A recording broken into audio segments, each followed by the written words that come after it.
Hello students, so welcome into a revision part of a real number chapter. So this is a revision part of a real number chapter. Class 10 subject math, and this is from CBSE board point of view. Now see, this lesson real number is really very important because this lesson gives you a 6 marks in your board examination and it is fixed. So if you want complete 6 marks from this lesson, you have to just watch my video and just follow what I am going to say. Okay, just solve the example which I provided you and just revise it properly, then you definitely get the 6 marks from this lesson. Okay, so before starting the lecture, I am going to tell you that I just make a 3 video for this particular lesson, real numbers, because these 3 lessons there are 3 important topics involved. The first topic is the fundamental theorem of arithmetic. Second topic is revisiting irrational numbers. And the third topic is revisiting rational numbers and their decimal expansions. So in these 3 topics, complete lesson is involved. For 6 marks, you have to just complete all these 3 topics. Because see, the first topic consists of 1 mark. Okay, the 1 mark question come from the first topic, and the 1 mark questions come from the third topic. It might be 1 or sometimes 2.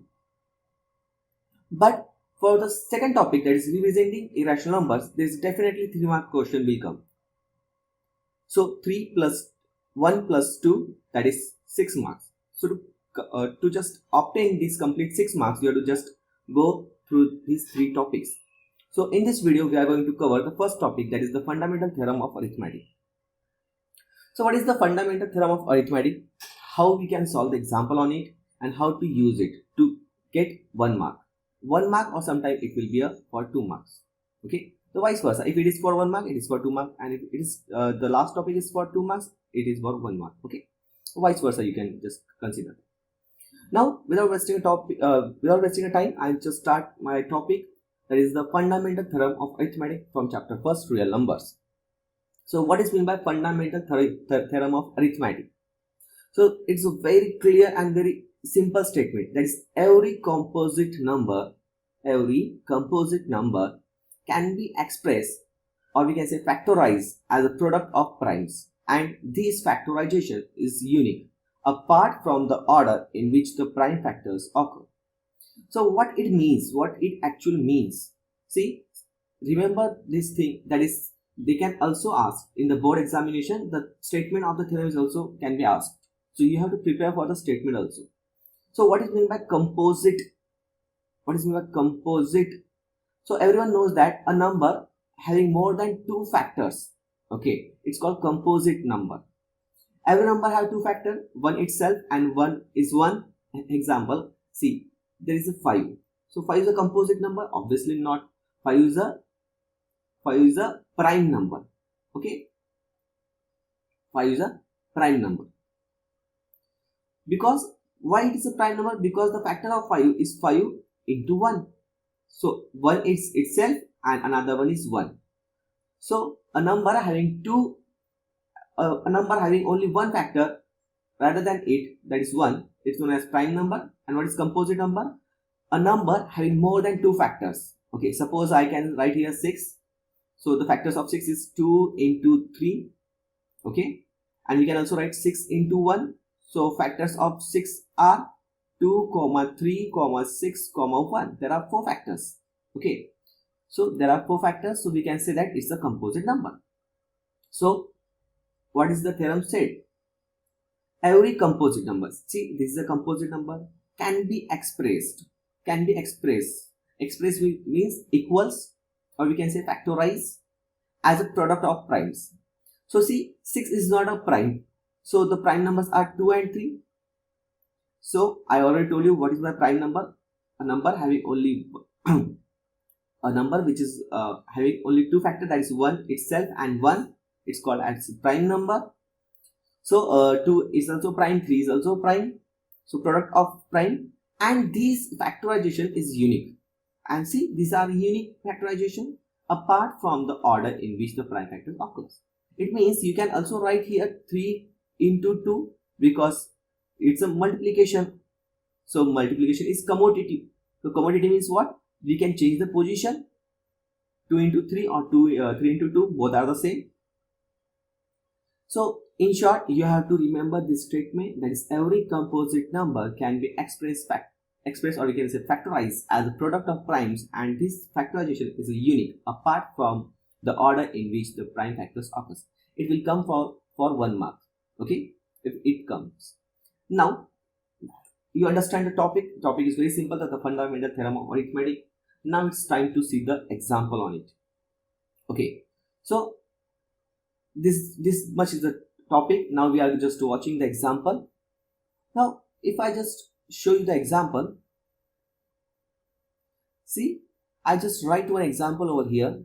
I will just decrease the length to understand it better. Now it is visible to everyone. Now see, before explaining this example, there are some basic examples I want to explain. Okay, so we will see this example later on, so I just make it aside from our topic, from our screen.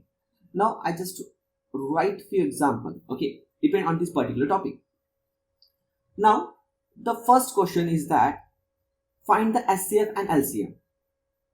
Finding HCF and LCM. Okay, I hope everyone know how to find LCM and HCF. Okay, to find LCM and HCF, we can also use a prime factorization method. There is no proper method. Actually, there is no method described in your topic that you have to use. Okay, so you can use any method. So we are using a prime factorization method. Okay, so to find LCM and HCF, we are going to use prime factorization method. That is prime factorization method.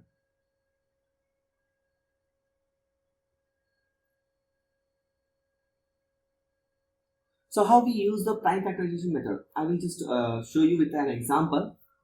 This question, that is express each number as a product of a prime factor, or this one number is given. Suppose the one number is given, that is 156.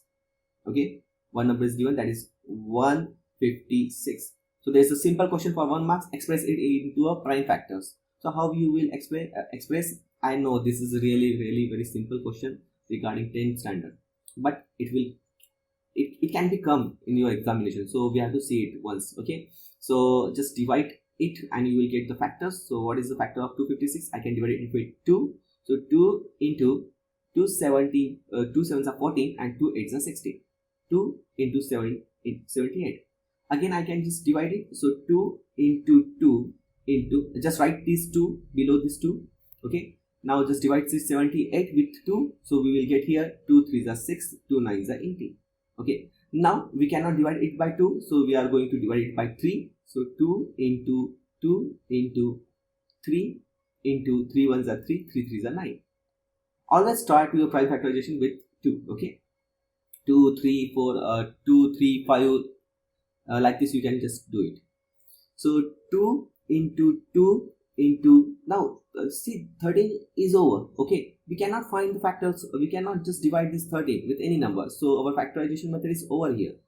Means we get here all the prime factors. See, 2 is the prime, 2 is the prime here, 2 again is sorry, here it is 3, not 2, just write here 2, it is 3, and here it is 13. So 13 is also a prime number, so we cannot find the factor of 13.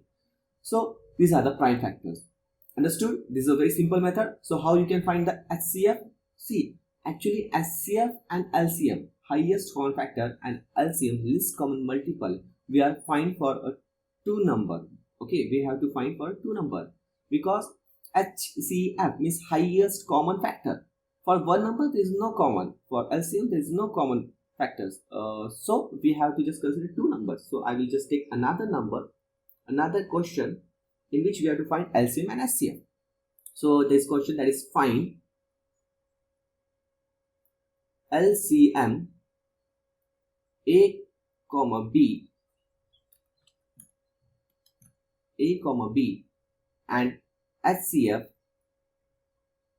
in bracket A comma B, where A is equals to, A is given, that is suppose 510 and B is given, suppose that is 92.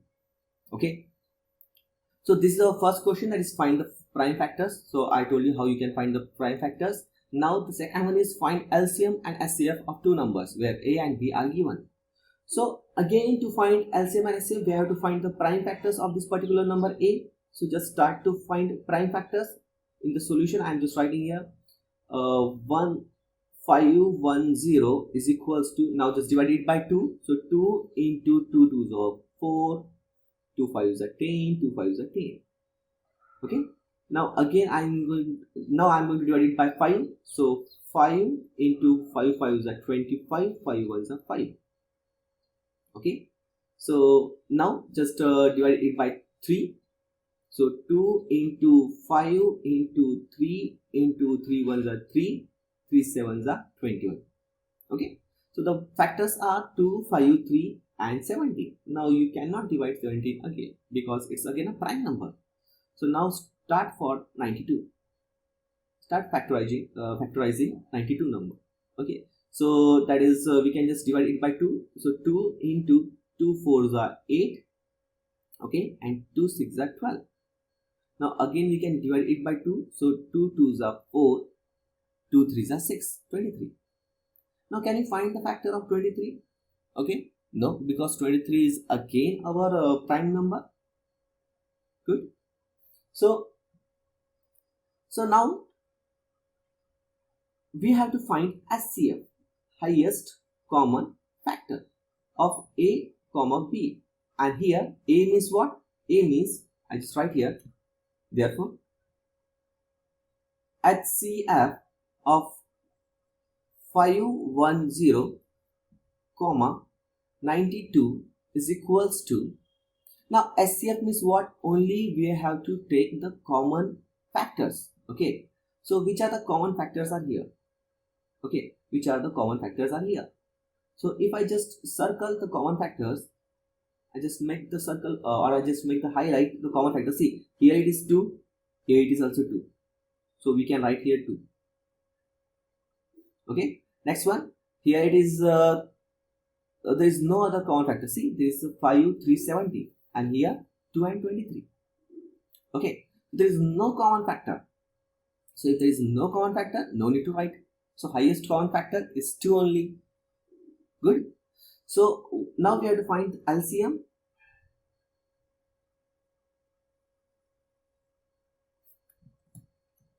Now we are going to find the LCM.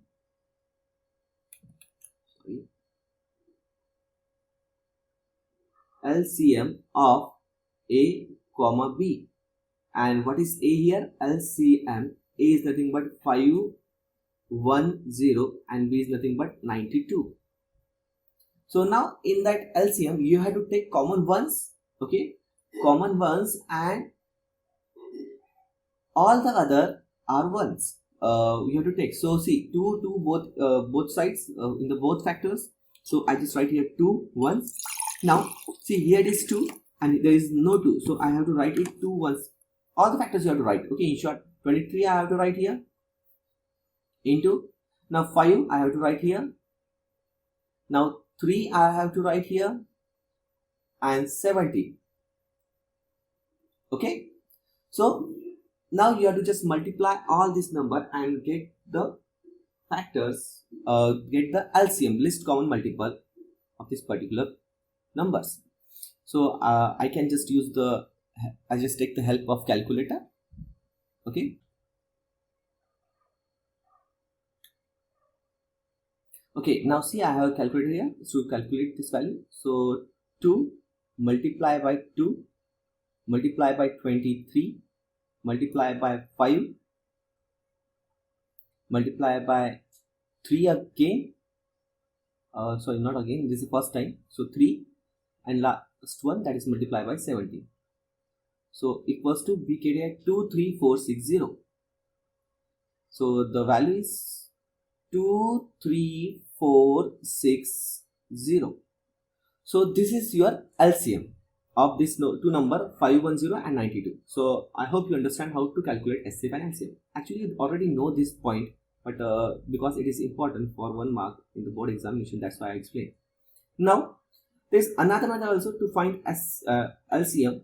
There's a simple relation, we can say. There's a simple relation of LCM, HCF and these two number, and that I am going to explain here. And that you have to remember also. You have to remember this point also. That is, the relation is that HCF of two numbers, that is A comma B, into LCM of that number, LCM of that number A and B is equals to product of that number. Okay, so product of LCM and HCM is nothing but a product of these two number. So if out of any this 4 quantity 3 are given to you, you can easily calculate the remaining 1 quantity. Okay, so out of this 4, if 3 quantities are given to you, means if the 2 numbers are given to you, LCM is given to you, you can easily find out the HCF. Such a question also can come in the board examination.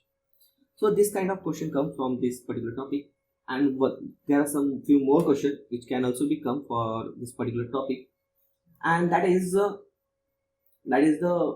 very important question, and I am going to write that question here.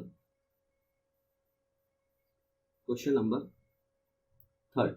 Okay, so this third topic, third type of question, and now I am going to explain here the third topic, that is third question from this first topic. Okay, so this question is that check whether, I am just writing here the question, check whether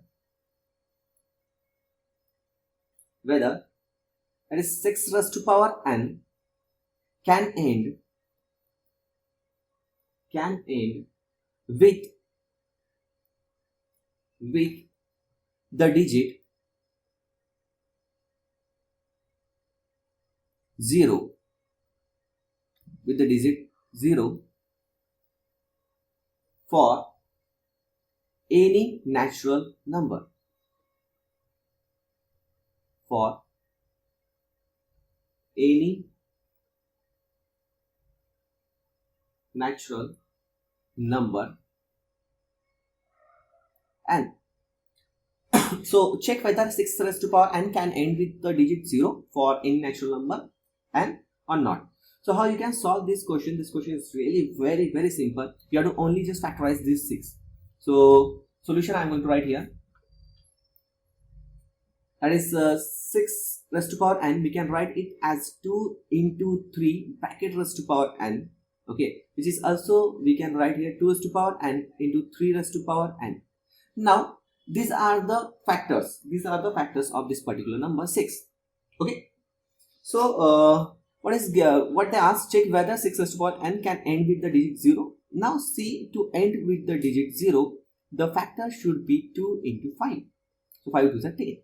So if there are factors, that is 2 and 5, then only we can say that this particular number, means the value of n is such that we can say that this particular number end with the digit 0.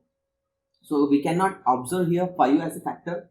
Okay, so we can write here the prime factorization. Therefore the prime, you have to write like this, the prime factorization, or we can say factors, the prime factors of 6 raised to power n are 2 raised to power n and 3 raised to power n.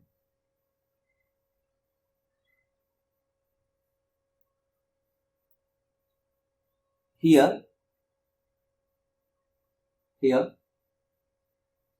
it not contain, or this not contain, factors does not, or we can say here factors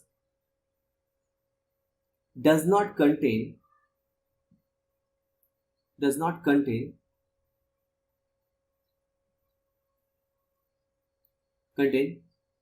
5 as a factor. 5 as a factor. For see here, factor does not contain 5 as a factor. therefore 6 raised to power n can not end with the, or before writing this last line I have to write, therefore by fundamental theorem of arithmetic, therefore by fundamental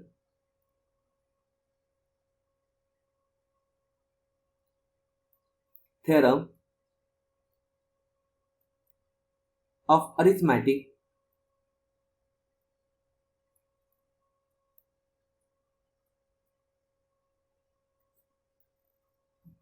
6 raised to power n cannot end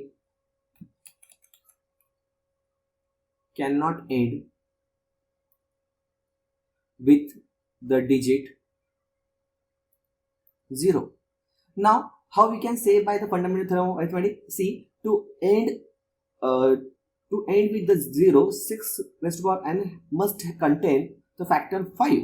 Okay, because 5 to the 10 and then the 0 will come. And if it does not contain 5, it means that these factors are unique. Okay, means we cannot change this factor again. So the fundamental theorem said that these factors are unique and we cannot change this factor, so that it is not ending with 5. So we can say it's 6 raised to power n cannot end with the digit 0. Understood by everyone? Like this you have to write. Okay. The next question, and that is a really very important question. So I'm going to explain here this one. Now time to explain this question. Now see, I just explained only 4 questions in this topic, and for practice I can tell you that you can also do the practice from your NCERT. Just complete all the solved example and exercise 1.2 for the practice. I will just tell you at the last. First I just explain this question. Now this question is number 4. Okay, that is the last question from this topic. I'm going to explain now what this question means. See, A and B cycle along the circular, sorry for the spelling, it's a circular, okay, circular boundary of a playground and complete one round in 15 minutes and 20 minutes. Means there is a circular boundary, okay, and A and B cycle along a circular boundary of a playground, complete one round in 15 minutes and 20 minutes. So time taken by a first cycle A is 15 minutes, and time taken to complete a one round by cycle B is 20 minutes. Suppose they both start at the same point simultaneously and go in the same direction. After how many minutes will they meet again at the starting point? So how you can write here? You can just write the solution in a very simple form. We can write here time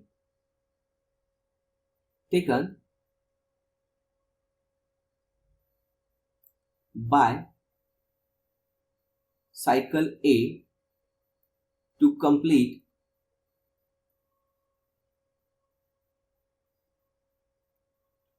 first round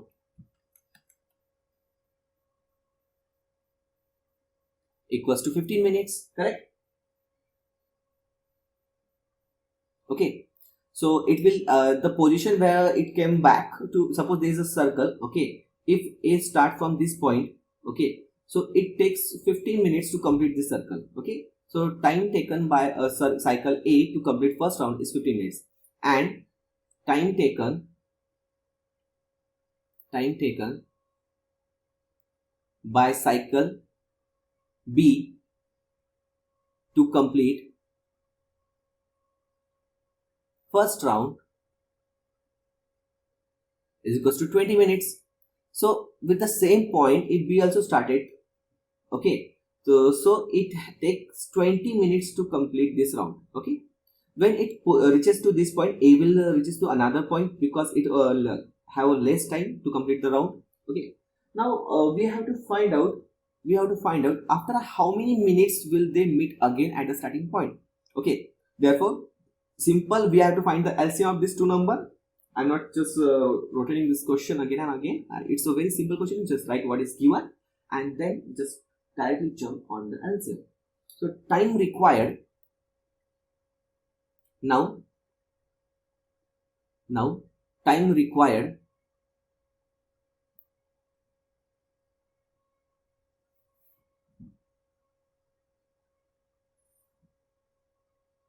time required for them to meet again for A and B to meet again is nothing but the LCM of 15 and 20. Correct? Therefore, so to find LCM, we have to find the factors. Therefore, factors of 15 is equals to 5 into 3, right? And 20 is equals to 2 into 5 into 2. So I can write here 2 into 5 into 2 instead of 2 into 5 into 2. I can write here 2 raised to power 2 into 5, or to explain it, I just write the complete one. Don't worry. 2 into 5 into 2. So we can also write like 2 raised to power 2 into 5. Okay. Therefore, LCM is in bracket 15 comma 20 is equals to, now LCM is what? All the factors. So see, 2 is 2 times here. Here there is no 2. So I just take 2 raised to power 2 as it is. Now here it is also 5. See, 5. And here it is also 5. So I have to take only once. Okay. So 5. And 3 is only here. So I just write here 3. So 2 2s are 4. So 4 into 5 2s are 15. 15. So 15 4s are 60. And what is that 60? 60 is nothing but minutes. So you have to write the last line. Therefore, time required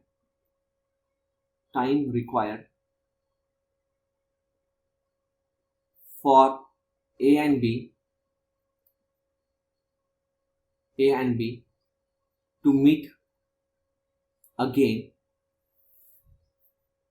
is LCM of 15 comma 20, which is equals to 60 minutes. Okay. So this is the solution. See, I just take only two numbers are here, 15 and 20. You can take 3 also. Means cycle A, B and C are 3 cycles and 3 numbers. After how many time they will meet, you can take 4 also, 5 also. There are so many numbers we can take. Only you have to find the prime factors and take the LCM. Okay. I hope you understand this particular topic, that is fundamental theorem of arithmetic, and the questions depend on this. See, I am going to provide you some extra question on this particular topic, so you can just do the practice over from that questions, and you can also just do the you can also, for the practice purpose, you can just use the NCERT and other books. As you are using any, if you are using any book, you can use any book. Okay, so NCERT is the best because 90% syllabus come from NCERT. So NCERT all solid example you have to solve. Okay, solve examples and exercise number that is I think that is 1.2. okay, so exercise number 1.2. just do the practice, and after doing the practice, this topic will be clear for you, and you will definitely get 1 or 2 marks from this topic. Okay, the second topic we will discuss in the next video. Thank you for watching this video, students. If you just like this video, please share, please comment, and subscribe to the channel. Okay, very soon I am just going to give you the second video also. Thank you for watching this video.